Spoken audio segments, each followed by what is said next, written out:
በዕለተ ሮብ የሚቀርብላችሁ የማህበረ ትጋት ድምጽ ነው።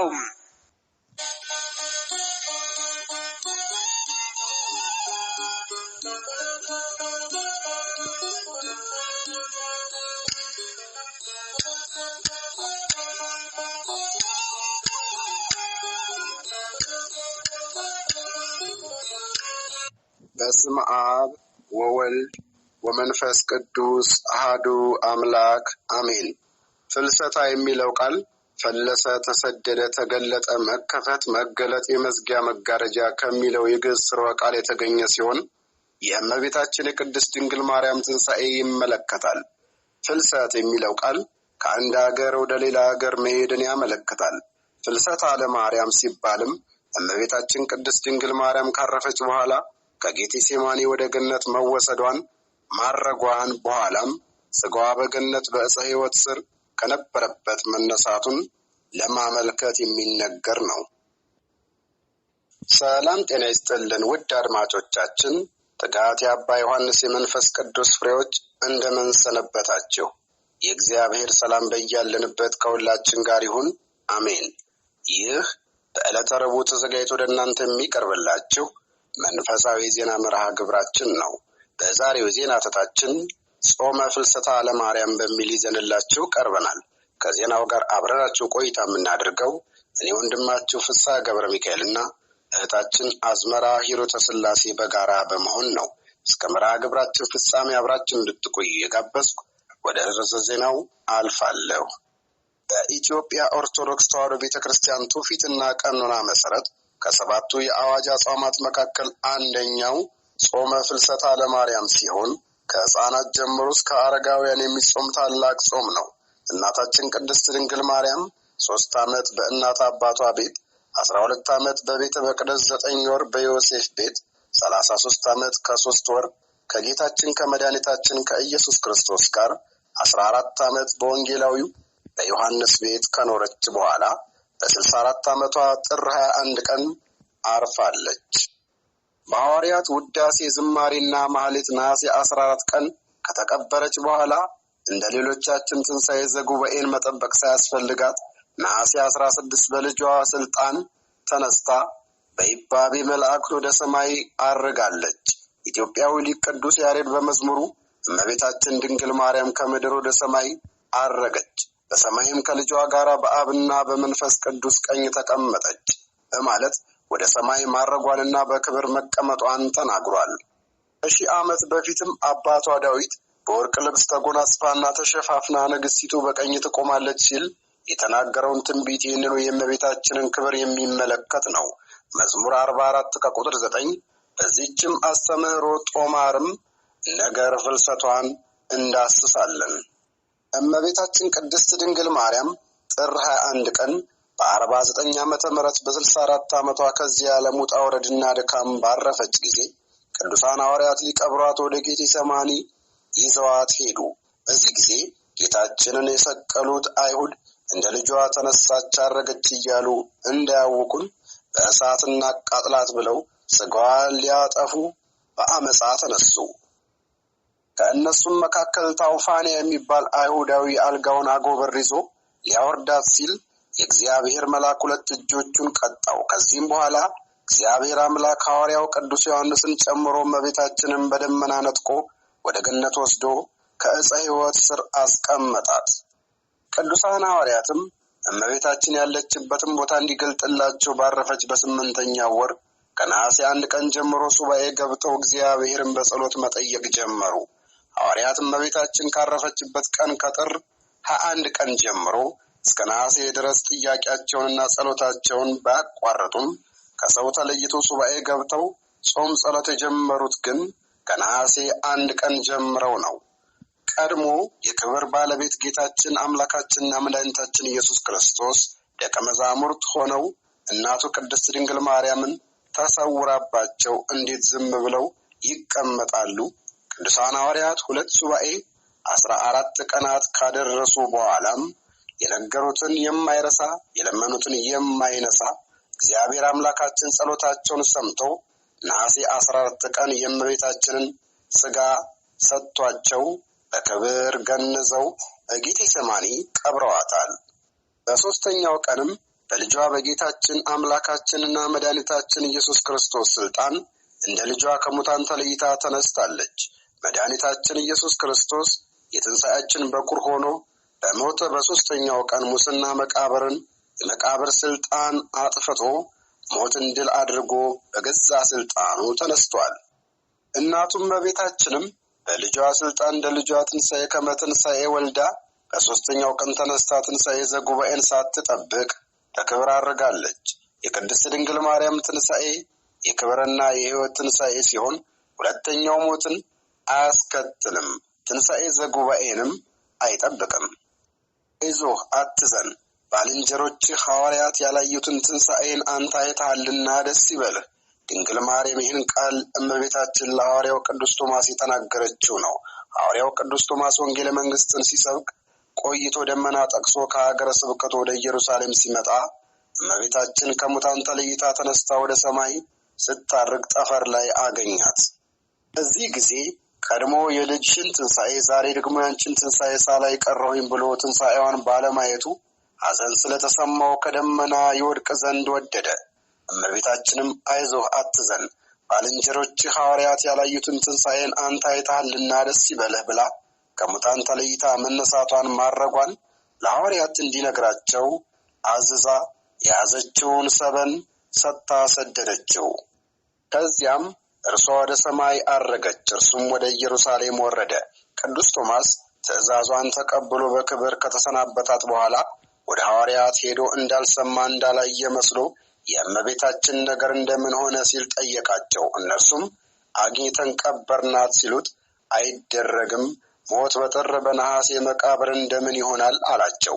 በዚህ ጊዜ ቅዱስ ጴጥሮስ ከዚህ በፊትም የክርስቶስን ትንሣኤ መጠራጠሩን ጠቅሶ እየገሰጸ መከራከሩንና መጠራጠሩን ትቶ ስለ እመቤታችን መቀበር እነርሱም የሚነግሩትን ሁሉ አምኖ መቀበል እንደሚገባው ለቅዱስ ቶማስ አስረዳው። ወንድሞቼ አታምኑኝም ብዬ ነው እንጂ እመቤታችን እስከ ሙታን ተለይታ ተነስታ ስታርግ አግኝቻታለሁ። ቅዱስ ቶማስም የያዘውን ያውቃልና ጸጥ ብሎ የቅዱስ ጴጥሮስን ተግሳጽ ሲሰማ ቆየ። ቅዱስ ጴጥሮስም ተቆጥቶ የእመቤታችንን ክቡር ሥጋ ለቅዱስ ቶማስ ለማሳየት ሄዶ መቃብሯን ቢከፍተው የእመቤታችንን ሥጋ ሊያገኘው አልቻለም። በዚህ ጊዜ ቅዱስ ጴጥሮስ ደንግጦ ቆመ።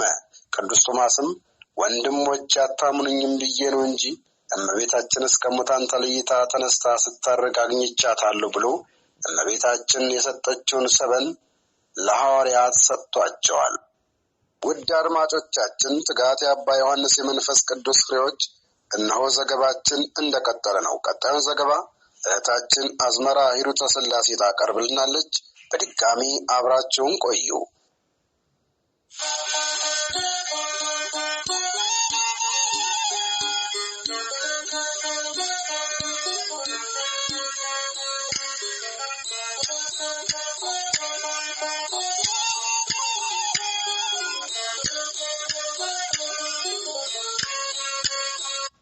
ይህ ሰበንም ሊቁ በመልክዓ ማርያም ድርሰቱ እመቤቴ ማርያም ሆይ ዋጋው እጅግ ብዙ በሆነና መዓዛው በሚጣፍጥ ሽቶ በሐዋርያት እጅ ለተገነዘው ንጹሕ ሥጋሽ ሰላምታ ይገባል እንዳለው ቅዱሳን ሐዋርያት ሞገሳቸው እመቤታችንን ለመቅበር የገነዙበት ነበር። እነርሱም በእመቤታችን ቅድስት ድንግል ማርያም ትንሣኤና ዕርገት እየተደሰቱ ሰበኑም ለበረከት ተካፍሎታል። የሀገረ ስብከታቸውን ሕሙማን ሲፈውስበትና ገቢረ ተአምር ሲያደርጉበት ኑረዋል። ሊቃውንት ቤተክርስቲያን እንደሚያስተምሩን በቅዳሴ ጊዜ ሥራ ዲያቆኑ በሚይዘው መስቀል ላይ የሚታሰረውን መቀነት መሰል ልብስ፣ እንደዚሁም አባቶች ካህናት በመስቀላቸው ላይ የሚያደርጉት ቀጭን ልብስና በራሳቸው ላይ የሚጠመጥሙት ነጭ ሻሽ የእመቤታችን ሰበን ምሳሌ ነው። ቅዱሳን ሐዋርያት ለበረከት ተካፍሎታልና።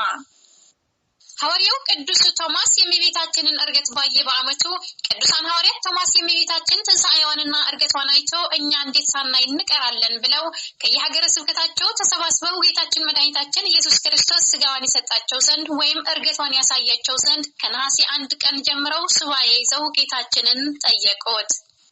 ሐዋርያት የእመቤታችንን ትንሣኤ ለማየት ሱባኤ የገቡት ማስተማር ያለባቸው የሰሙትን ብቻ ሳይሆን ያዩትንና የሰሙትን መሆን ስለነበረበት ነው። ይህም ሐዋርያው ቶማስ ስለ ጌታችን ትንሣኤ ሲነግሩት ካላየው አላምንም ያለው ቶማስን የሚያክል ሐዋርያ ማስተማር ያለበት የሰማውን ብቻ ሳይሆን ያየውን መሆን ስላለበት ነው ብለው ሊቃውንት ቤተክርስቲያን እንዳስተማሩት ነው። ስለዚህም ጌታችን ልመናቸውን ተቀብሎ ነሐሴ 16 ቀን እመቤታችን መንበር ቅዱስ ጴጥሮስ ሰራዳይ ካህን ቅዱስ እስጢፋኖስን ሰራይ ዲያቆን አድርጎ ቀድሶ እመቤታችንን ሐዋርያትንም አቅርበዋቸዋል። እነሱም እመቤታችንን በዓይናቸው ከማየት ባሻገር አብረው ሥጋውን ደሙን ተቀብለዋል። የእመቤታችን ትንሣኤና የዕርገት ትምህርት መሰረት በማድረግ የኢትዮጵያ ኦርቶዶክስ ተዋሕዶ ቤተክርስቲያናችን ሊቃውንት ከነሐሴ 1 እስከ ነሐሴ 15 ቀን ያለው ሁለት ሱባኤ ከሰባቱ አጽዋማት አንዱ ሆኖ በምዕመናን ዘንድ መጾም እንደሚገባው ሥርዓት ሰርቶልናል። ፍትሐ ነገሥት አንቀጽ 15። ይህ ጾሙም ጾመ ማርያም የማርያም ጾም ወይም ጾመ ፍልሰታ ለማርያም የማርያም የፍልሰቷ ጾም እየተባለ ይጠራል። በጾሙም መጨረሻ የቅድስት ድንግል ማርያም ትንሣኤ ይከበራል። በእመቤታችን የትንሣኤ በዓል ላይ ተንሥአተ እሙታን ማርያም ድንግል ከመ ትንሣኤ ወልዳ ዘልዑል ማለትም ድንግል ማርያም ከሙታን ተለይታ ተነስታለች፣ ይኸውም ልዑል አምላክ ልጇ እንደተነሳው ትንሣኤ ነው የሚለው የምስራች ቃል ምዕመናንን ይለዋወጣሉ። ይህ የደስታ መንፈስና ሥርዓት እንደ ልጇ ዘመነ ትንሣኤ እስከ ነሐሴ 21 ቀን ድረስ ይቀጥላል። የመልክዓ ማርያም ደራሲ እመቤቴ ማርያም ሆይ በምስራቃዊት ተክለ ገነት መካከል የብርሃን ድንኳኖች ወደ ተተከሉበት ላረገ ሥጋሽ ሰላምታ ይገባል ያለው ይህንን ያመለክታል። በጾመ ፍልሰታ ወቅት በቤተ ክርስቲያናችን በየቀኑ በማህሌቱ፣ በሰዓታቱ፣ በቅዳሴው በሚደርሰው ቃለ እግዚአብሔር ነገረ ማርያም ማለትም የእመቤታችን ከመጸነሷ ጀምሮ እስከ ዕርገቷ ድረስ ያለው ታሪኳ ለአምላክ ማደሪያነት መመረጧ፣ ንጽህናዋ፣ ቅድስናዋ፣ ክብሯ፣ ርኅራኄዋ፣ ደግነቷ፣ አማላጅነቷ፣ ሰውን ወዳድነቷ በስፋት ይነገራል። እመቤታችንን ከሚያወድሱ ድርሳናት መካከልም በተለይ ምስጢረ ሥላሴን፣ ምስጢረ ሥጋዌንና ነገረ ድህነትን ከነገረ ማርያም ጋር በማዛመድ የሚያትተው ቅዳሴ ማርያም፣ እንደዚሁም ነገረ ድህነትን ከምስጢረ ሥጋዌ ወይም ከነገረ ክርስቶስና ከነገረ ማርያም ጋር በማመሳጠር የሚያትተው ውዳሴ ማርያም በስፋት ይጸለያል፣ ይቀደሳል፣ ይተረጎማል። በሰንበታት የሚዘመሩ መዝሙራት፣ በየዕለቱ በቅዳሴ ጊዜ የሚነበቡ የመጽሐፍ ቅዱስ ክፍሎችም እመቤታችን ቅድስት ድንግል ማርያም በእግዚአብሔር ለተዋህዶ መመረጧን፣ ለዘላለማዊ ድንግልናዋን፣ ክብሯን፣ ቅድስናዋን፣ ንጽህናዋ የሚያውሱ ናቸው። የእመቤታችን ንጽህና ነገረ ድህነትን የጌታችን ቤዛነት መነሻ መሰረት ነውና በጾመ ፍልሰታ ገዳማውያን ብቻ ሳይሆኑ ዓለማውያንም በእግዚአብሔር ቸርነት በእመቤታችን አማላጅነት የሰይጣን ፈተና ድል ለማድረግ እንዲቻላቸው ከቤተሰቦቻቸው ተለይተው በየገዳማቱና በየአብያተ ክርስቲያናቱ በዓት አዘጋጅተው ሱባኤ ገብተው ፍቃደ ሥጋቸውን ለፍቃደ ነፍሳቸው አስገዝተው ይጾማሉ፣ ይጸልያሉ። እንደዚሁም ቅዱስ ሥጋውን ክቡር ደሙን ይቀበላሉ። ይህ ጾም ለእመቤታችን ያለንን ፍቅርንም የምንገልጽበት ወቅት ነው። በተለይ ኦርቶዶክሳውያን ሕፃናት በአብዛኛው ትምህርተ ወንጌል የሚማሩ ቅዱስ ሥጋውን ክቡር ደሙን የሚቀበሉት በዚህ በጾመ ፍልሰታ ወቅት ነው። ጌታችን በስሙ 2-3 ሆነን ለጸሎትና ለመልካም ሥራ ብንሰባሰብ እርሱ በመካከላችን እንደሚገኝ የገባልን ቃል ኪዳን መሰረት በማድረግ የማቴዎስ ወንጌል ምዕራፍ 18 ከቁጥር 20 ሁላችንም በጾመ ፍልሰታ ሳምንታት በጌታችን በእመቤታችንና በቅዱሳን ሐዋርያት ስም በቤተ ክርስቲያን ተሰባስበን ቅዱሳን መጻሕፍትን ከመማር ባሻገር ብንጾም፣ ብንጸልይ፣ ብናስቀድስ እንደዚሁም ሥጋውን ደሙን ብንቀበል በበረከት ላይ በረከት፣ በጸጋ ላይ ጸጋ እናገኛለን። በኋላም ሰማያዊትን የእግዚአብሔር መንግስት ለመውረስ እንችላለን። ከላይ እንደተጠቀሰው በቤተ ክርስቲያናችን በጾመ ፍልሰታ በተለየ መልኩ ከሚነበቡ ከሚተረጎሙ ቅዱሳት መጻሕፍት አንዱ ውዳሴ ማርያም ነው። ቅዱስ ኤፍሬም ሶርያዊ ከደግነቱ የተነሳ እመቤታችንን ተገልጣለች፣ ውዳሴ ማርያምን ደርሶ አመስግኗታል። ምስጋናውን በሰባቱ ዕለታት የተከፈለ 64 ምዕራፎች ያሉት ነው። 64 መሆኑንም እመቤታችን በዚህ ምድር በሥጋ የኖረችበት ዕድሜ ዘመን ያጠይቃል። ኢትዮጵያዊ ሊቅ ቅዱስ ያሬድ ደግሞ በእያንዳንዱ ምዕራፍ መጨረሻ ሰዓሊ ለነ ቅድስት ቅድስት ሆይ ለምኝልን የሚለውን ጨምረበታል። ሰዓሊ ለነ ቅድስት ተብሎ በአይኑ አ ሲጻፍ አእምሮውን ልቦውን ወይም ማስተዋሉን ሳይብን ወይም ደግሞ አሳድርብን ማለት ነው። ሰዓሊ ለነ ቅድስት ተብሎ በአልፋው አ ሲጻፍ ለምኝልን ማለት ነው። ስለሆነም ኦርቶዶክሳዊት ቤተክርስቲያን ከታወቁ የሕግ ምንጮች ከቅዱሳን አባቶቻችን ባስተማራቸው መሰረት ሰዓሊ ለነ ቅድስት እያለች እመቤታችን ከተወደደ ልጇን ትለምን ዘንድ በጸሎትና ምልጃ ታሳስባለች። እኛም የእመቤታችንን ዕረፍትና ትንሣኤ በማሰብ ከልጇ ከወዳጇ የሚገኘው ጸጋና በረከት ተስፋ በማድረግ የአባቶቻችንና የእናቶቻችን ፈለግ ተከትለን በየዓመቱ ጾመ ፍልሰታ እንጾማለን። የምንችል ደግሞ ንስሐ ገብተን አስቀድሰን ቅዱስ ሥጋውን ክቡር ደሙን እንቀበላለን። ነገር ግን በሕግ የተከለከለ እስኪመስል ድረስ በዚህ ወቅትም ሆነ በሌላ ጊዜ ሥጋውን ደሙን የሚቀበሉ ወጣቶች ጥቂቶች ናቸው። ስለዚህም አረጋውያንና ሕፃናት ብቻ ሳይሆኑ ወጣቶችም ጭምር የመቁረብና የመዳን ክርስቲያናዊ ተስፋ እንዳለን በመረዳት ራሳችንን ገዝተን ንስሐ ገብተን ቅዱስ ሥጋውን ክቡር ደሙን መቀበል መንግስቱን ለመውረስ መዘጋጀት ይኖርብናል።